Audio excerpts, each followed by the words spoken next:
पश्चिम बंगाल के हावड़ा में अब भले ही हालात धीरे धीरे सामान्य हो रहे हों, लेकिन पुलिस किसी भी तरह की लापरवाही बरतना नहीं चाहती। लिहाजा पूरे इलाके में धारा 144 लागू रखी गई है और इसके लिए पुलिस की टीम हावड़ा के शिवपुर इलाके में जगह जगह लाउड स्पीकर के जरिए अनाउंसमेंट भी कर रही है। साथ ही लोगों को चेतावनी भी दी जा रही है कि वो किसी भीड़ का हिस्सा न बने। 30 और 31 मार्च की हिंसा के बाद शिवपुर इलाके में अब जनजीवन सामान्य दिखा।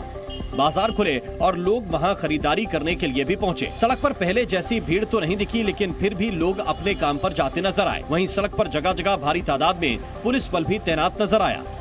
ताज़ा तस्वीरें हैं उसी हावड़ा शिवपुर इलाके की और यहाँ पर हम देख सकते हैं कि धीरे धीरे जनजीवन जो है वो सामान्य हो रहा है। हालांकि पुलिस की तरफ से और प्रशासन की ओर से धारा 144 अभी भी लागू है। प्रशासन ने हालात सामान्य होते देख इलाके में इंटरनेट सेवाओं को भी शुरू कर दिया। इस बीच हावड़ा में हुई हिंसा मामले में पुलिस ने 2 केस दर्ज किए हैं, जबकि हिंसा फैलाने के आरोप में 37 से ज्यादा लोगों को अब तक गिरफ्तार किया जा चुका है। साथ ही पुलिस पूरे इलाके में लोगों के घरों तक जाकर उनसे शांति बनाए रखने की अपील कर रही है। साथ ही सभी लोगों को इस बात का भरोसा भी दिया जा रहा है कि हालात काबू में हैं और लोगों को डरने की जरूरत नहीं है। कभी कभी कुछ इस तरह की घटनाएं हो जाती हैं, उसके पीछे बहुत सारे कारण होते हैं, लेकिन अभी लोगों में कॉन्फिडेंस बढ़ा है और आप लोगों के माध्यम से मैं कम्युनिकेट करना चाहूंगा, किसी को भी डरने का जरूरत नहीं है। वहीं तनाव के इस माहौल के बीच आज जब बाजार खुले तो वहाँ कई दुकानों में हिंसा की तस्वीर भी दिखाई दी। दुकानों में हुई तोड़फोड़ नजर आई। दुकानों में लगे कांच पर पत्थरों के निशान भी साफ दिखाई दिए। इस बीच हावड़ा हिंसा पर बीजेपी नेता शुभेंदु अधिकारी ने एनआईए जांच की मांग को लेकर कलकत्ता हाईकोर्ट में एक जनहित याचिका दायर की। उधर गृह मंत्री अमित शाह ने भी राज्यपाल सीवी आनंद बोस से ताजा हालात पर चर्चा की, जिस पर राज्यपाल ने भी साफ कर दिया कि दोषियों के खिलाफ कड़ी कार्रवाई होगी। और इस इलाके में राज्यपाल ने सीएम ममता बनर्जी से रिपोर्ट मांग ली। ममता बनर्जी ने भी राज्यपाल को दोषियों के खिलाफ सख्त कार्रवाई का भरोसा दिया।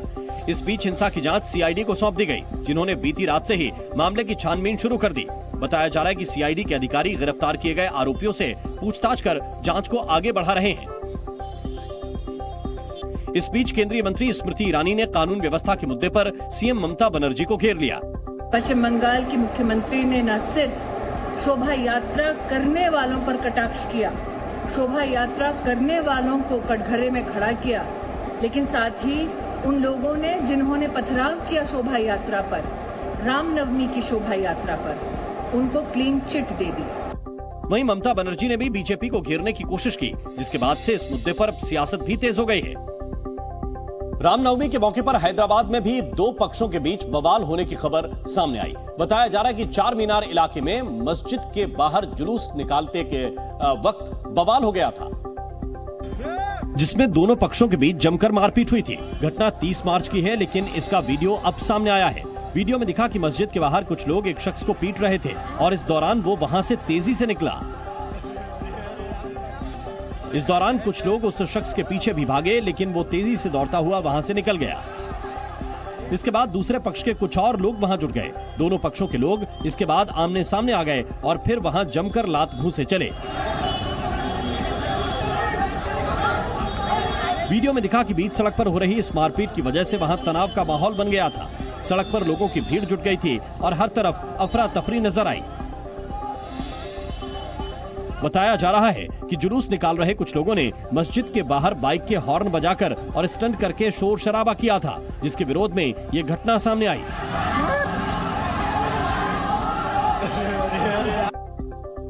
और देखते ही देखते मस्जिद के बाहर का पूरा इलाका जंग के मैदान में तब्दील हो गया। पुलिस ने इस मामले में दोनों पक्षों के लोगों के खिलाफ केस दर्ज कर कार्रवाई का दावा किया है।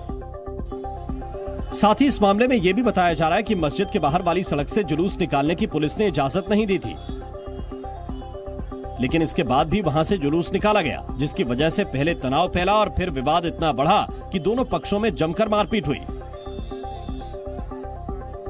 इससे पहले बीजेपी से निलंबित विधायक टी राजा सिंह ने भी रामनवमी के मौके पर हैदराबाद में शोभा यात्रा निकाली थी और इस दौरान उन्होंने भी विवादास्पद बयान दिया था।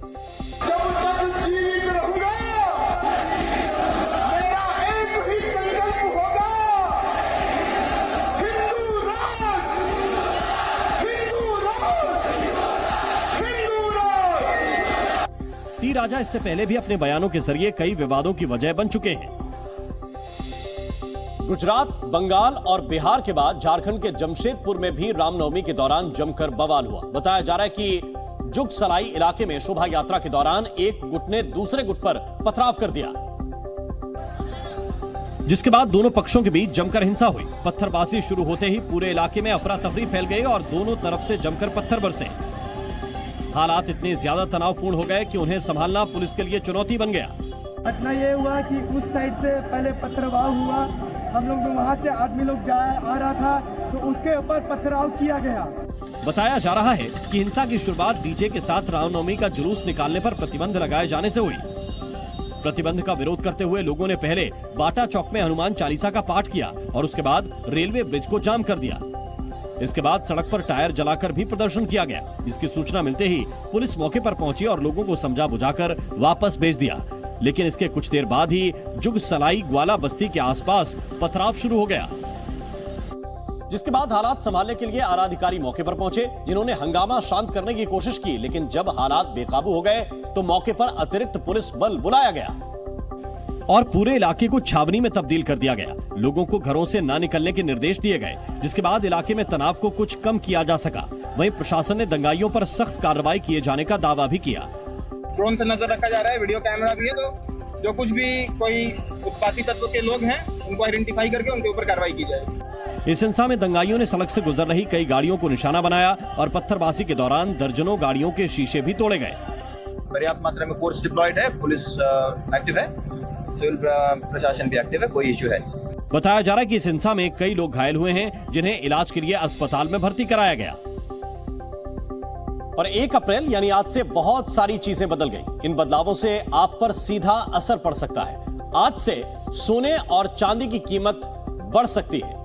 सोने और ज्वेलरी पर सीमा शुल्क 20% से बढ़कर 25% हो गया है। इसका मतलब यह कि इसकी कीमतें बढ़ेंगी। आज से चांदी पर सीमा शुल्क 7.5% से बढ़कर 15% हो गया है। आज से सिर्फ 6 डिजिट वाले हॉलमार्क सोने के आभूषणों की बिक्री होगी।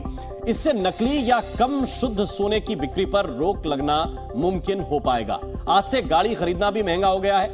1 अप्रैल से BS6 फेज 2 एमिशन नॉर्म्स लागू हो रहा है। इसके चलते कार कंपनियों ने दाम बढ़ाने का ऐलान कर दिया है। आज पेन किलर्स, एंटीबायोटिक्स और दिल की दवाएं भी महंगी होने जा रही हैं। आज से स्मॉल सेविंग्स स्कीम की नई बढ़ी हुई ब्याज दरें भी लागू हो गई हैं। इसमें senior citizen savings scheme, Sukanya Samriddhi Yojana, national saving certificate, किसान विकास पत्र जैसी योजनाएं आती हैं। आज से इनकम टैक्स का नया टैक्स रेजिम भी लागू हो गया है। नया टैक्स सिस्टम चुनने वालों के लिए रिबेट की लिमिट 7 लाख रुपए कर दी गई है। आज से ही पीएफ अकाउंट से पैन लिंक्ड नहीं होने पर आप पैसा निकालते हैं तो अब 30% की जगह 20% TDS लगेगा। और आज से ही सीनियर सिटीजन सेविंग स्कीम में अधिकतम 30 लाख रुपए निवेश कर सकेंगे। अभी तक इसकी सीमा 15 लाख रुपए थी। आज से महिला सम्मान सेविंग सर्टिफिकेट लॉन्च किया गया है। महिलाएं 2 साल के लिए अधिकतम 2 लाख रुपए इसमें जमा कर सकेंगी। राहुल गांधी 11 अप्रैल को वायनाड का दौरा करेंगे। सांसदी जाने के बाद राहुल गांधी कर्नाटक में अपने संसदीय क्षेत्र वायनाड का दौरा करेंगे। राहुल गांधी 11 अप्रैल को यहां चुनावी भाषण देंगे। कर्नाटक में 10 मई को वोटिंग होनी है। ऐसे में राहुल गांधी के इस दौरे से कर्नाटक कांग्रेस काफी उम्मीद लगाए हुए है। मुंबई में आज से बिजली महंगी हो गई है। टाटा पावर, बेस्ट और अडानी पावर ने नई दरें लागू करते हुए 5 से 10% तक बिजली के दाम बढ़ा दिए हैं। नए वित्त वर्ष के पहले दिन आज कमर्शियल LPG सिलेंडर के दामों में बड़ी कटौती की गई। दिल्ली में 19 किलो वाला कमर्शियल LPG सिलेंडर 91.5 रुपए सस्ता हो गया है। हालांकि घरेलू LPG सिलेंडर की कीमतों में कोई बदलाव नहीं किया गया है। आज से टोल टैक्स की नई दरें भी लागू हो गई हैं। दिल्ली लखनऊ हाईवे समेत कई बड़े हाईवेज पर कार चालकों को अब 10 से 20 रुपए ज्यादा देने होंगे।